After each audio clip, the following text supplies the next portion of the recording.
This year I had my worst financial year ever. It's the end of the year, so that means a financial wrap-up of the year as well. I've been doing my admin. There's still a few weeks to go, but it's pretty much clear what it's gonna be. So I thought it would be fun to make an overview video for you. I love watching financial overview videos of other creatives, but I personally think pretty often they're quite unrealistic. So I'm taking you with me in my financial year. I would have loved to make a super successful "this is my best year yet" video, but that's just not gonna happen this year. And I don't want to wait another year, so let's just get into it. If you're new here, hi, welcome. My name is Roxy van Bemmel and I am an artist.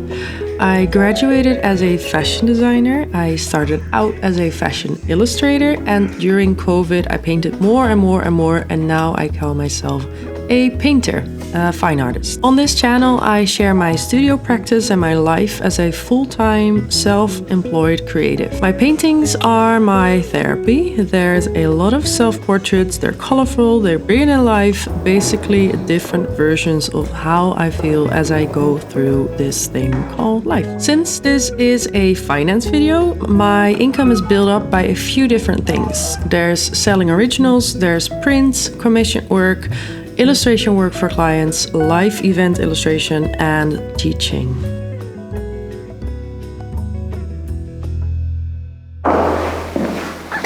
So let's get into the numbers. A little bit of background information before we get into the numbers. I am based in the Netherlands. The minimum income in the Netherlands is $19.95 per month, aka 24k per year.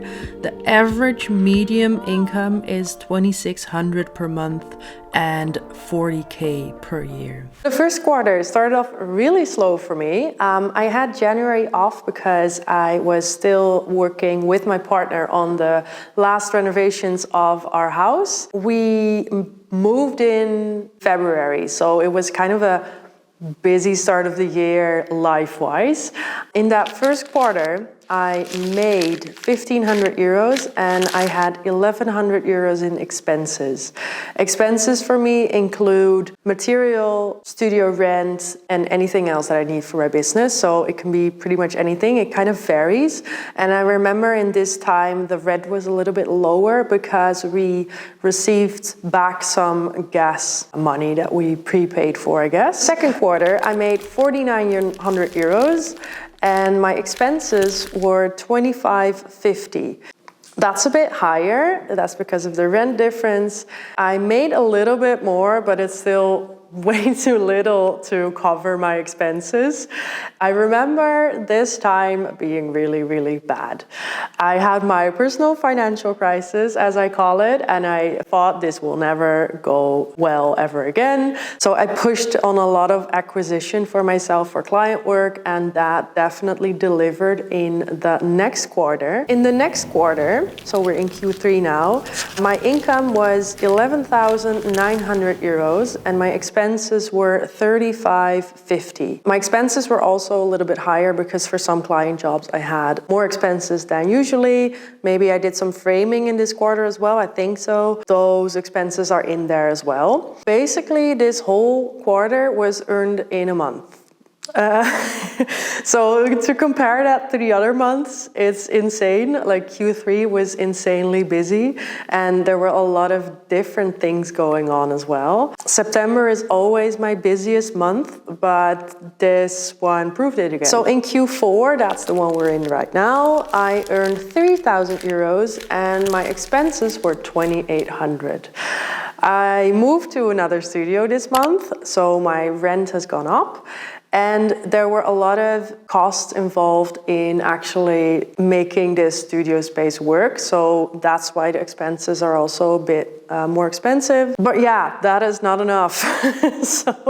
so I am very much working into my savings right now. Or it's also the quarter where I got monetized by YouTube. So that's like a different income stream that has to start up again. Patreon has been going really nice this last quarter, and basically everything else I've been not putting that much effort in because I'm noticing that my energy is quite low, and I feel like there's kind of this recharge moment needed at the moment. So if we look at my total numbers, my total income for 2023 is 21,300.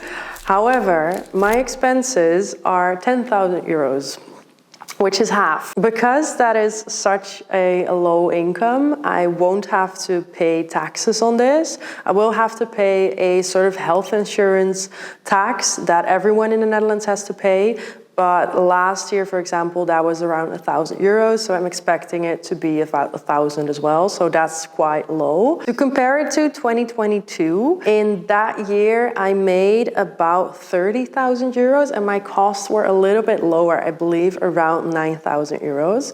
So that was a third of my income to cost. And that actually had me live pretty comfortably. I set aside a portion of that to my savings account. A lot of it has been evaporated by the house, but I guess that's just like a really good investment.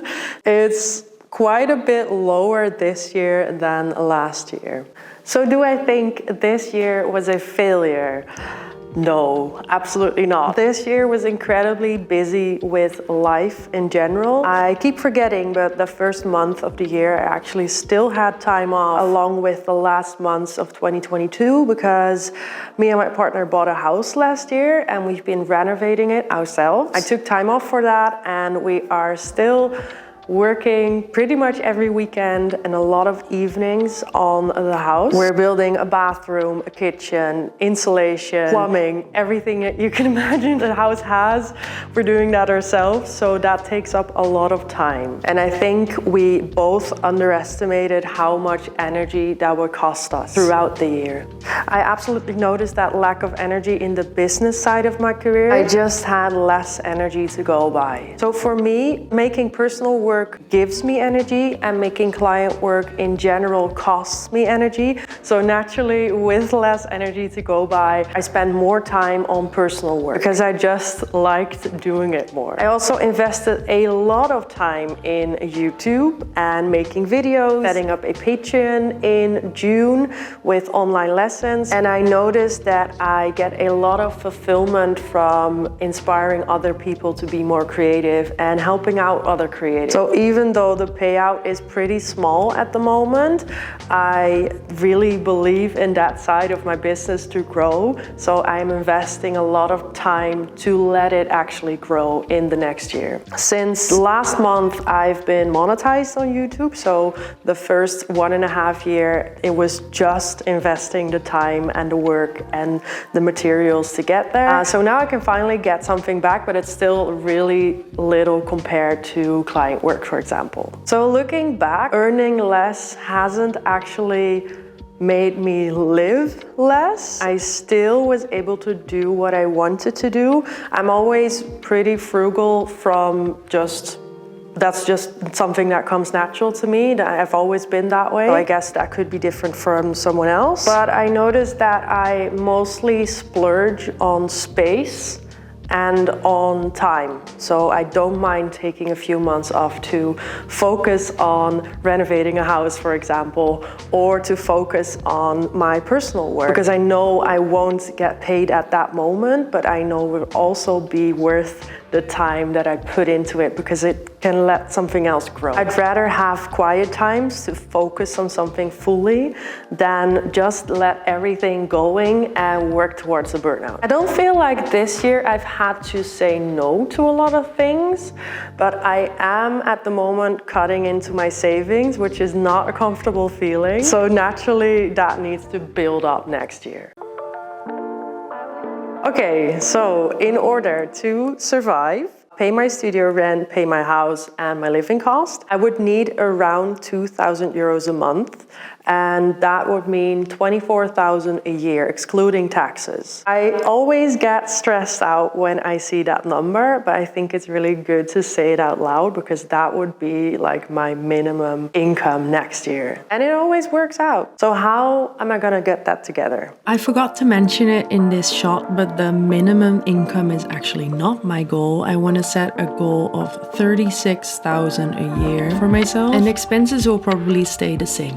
My biggest long-term goal, not necessarily for 2024, but for longer than that, is to build a certain community income that's not dependent on client work or selling art necessarily. I would call it kind of a community income, whether that's via Patreon or whether that's via YouTube AdSense. I will still give something in return if it's videos or lessons, but it would completely be dependent on what I want to make in that moment, instead of having to rely on sales. For example, if I make a very experimental painting and I am reliant on selling that painting for my income, then if it didn't sell, it would be really bad for me. I probably would think next time, do I want to make that experimental painting, or will I make something a bit more accessible that people will understand and that they will buy? There's a lot of artists, I think, out there that work in that way. They have series that sell and they have experimental work, but I personally don't really prefer working that way, and it's definitely something that I don't want to work towards long term. Since last month, I've been monetized on YouTube, and that money combined with Patreon's monthly income is now at $240 a month, which will probably vary a lot in the coming months, but I think it's a really positive thing to look at because I honestly didn't expect it to be that high already. By the end of next year, I would like to increase that number to $1,000 a month. If it's in December or if it's in June, that's all fine. Might be a little bit crazy. I like setting my goals up a little bit crazy, so it's still, if you reach the realistic goal, then you still have a little bit to go, and it would be like a really good motivation to keep promoting what I'm doing over there and to keep making videos that you want to watch. I think it's pretty insane that already I'm at 10% of that goal, so I think that 1,000 by the end of the year seems very achievable, and that is a direction I would really love to go in the future. Obviously, I don't know what the future will bring, if the algorithm will like me or how Patreon is gonna go, but I'm just gonna see how the year goes, and I'm gonna set this as a first goal.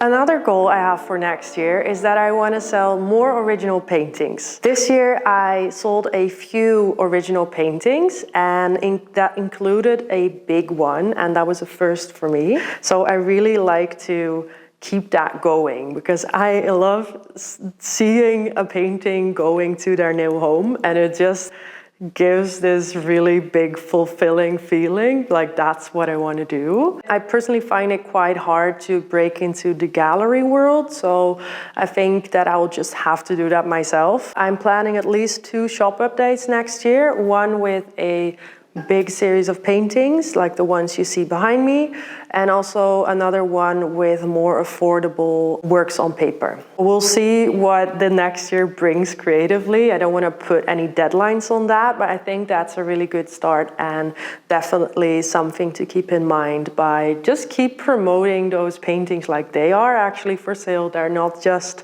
for show. Another thing that I would like to do next year is join an art fair. And as it just so happens is that I just got invited for one in the summer, so I at least have one next year, and I would love to do another one as well. I feel like my work is kind of stuck in the studio, and I just want to reach more people. Like, I just need more eyes on my art for me to be able to sell it. I've never done that before, so it would definitely be an investment to see how that goes, because the cost could be quite high. If it happens that I get a collector from that fair, it would already be worth it by selling like one painting. So I guess we're just gonna see how that goes. My bread and butter for 2022 was actually life illustration, and before that as well. I really enjoy life illustration, but somehow I just didn't have any life illustration gigs this year. I think my focus was somewhere else and I didn't promote it as much, but I really like to get that part of my business back, because first I enjoy it and second it pays really well. So I really want to get that back in 2024. A little studio update. My studio mate is leaving actually. She's gonna move in January and then someone else will move back. She's an illustrator and her main job is actually life illustration. So we've known each other for years already, and I am really excited to see like how she does everything, like how she manages everything. So I think life illustrations, they will probably be on top of mind, so I won't be able to forget about them or promoting them. So I think that's an interesting thing for next year as well. So to make an overview of that income, originals would be 6,000 euros, life illustrations would be 8,000 euros, Patreon would be 3,000 euros, as well as YouTube would also be 3,000 euros. Teaching, including workshops in my studio next year, would be 6,000 euros. For prints, I would have 2,000 a year, and other like commission illustration would be 8,000 a year. And together that is 36,000 as a 2024 financial goal. So that's my year. Pretty much my worst financial year, but definitely not my worst personal year. There's been a lot of investment, a lot of shift, a lot of life basically. We can't always go for the maximum output. Sometimes we just need those years to be just fine, and next year it's gonna be better. If this video got you interested in how I started my artist career, maybe this video will be of interest to you.